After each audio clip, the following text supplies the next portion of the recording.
एक गांव में दो मित्र नकुल और सोहन रहते थे। नकुल बहुत धार्मिक था और भगवान को बहुत मानता था, जबकि सोहन बहुत मेहनती था। एक बार दोनों ने मिलकर 1 बीघा जमीन खरीदी, जिससे वह बहुत फसल उगाकर अपना घर बनाना चाहते थे।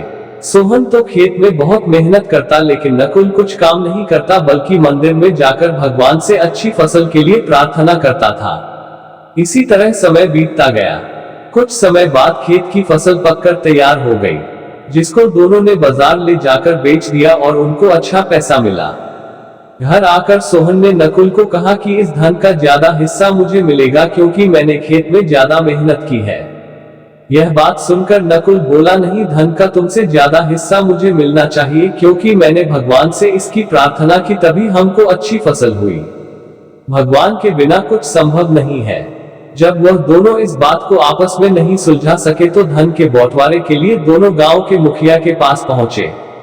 मुखिया ने दोनों की सारी बात सुनकर उन दोनों को एक एक बोरा चावल का दिया, जिसमें कंकड़ मिले हुए थे। मुखिया ने कहा कि कल सुबह तक तुम दोनों को इसमें से चावल और कंकड़ अलग करके लाने हैं, तब मैं निर्णय करूंगा कि इस धन का ज्यादा हिस्सा किसको मिलना चाहिए। दोनों चावल की बोरी लेकर अपने घर चले गए।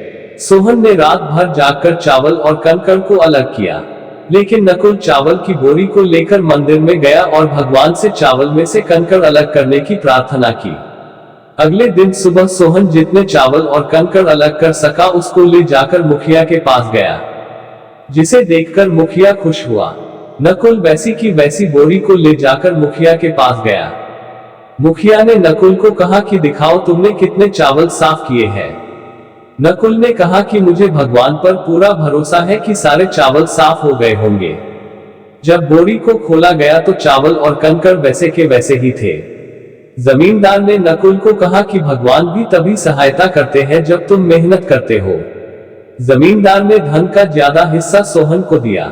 इसके बाद नकुल भी सोहन की तरह खेत में मेहनत करने लगा और अब की बार उनकी फसल पहले से भी अच्छी हुई। इस कहानी से हमें यह सीख मिलती है कि हमें कभी भी भगवान के भरोसे नहीं बैठना चाहिए। हमें सफलता प्राप्त करने के लिए मेहनत करनी चाहिए।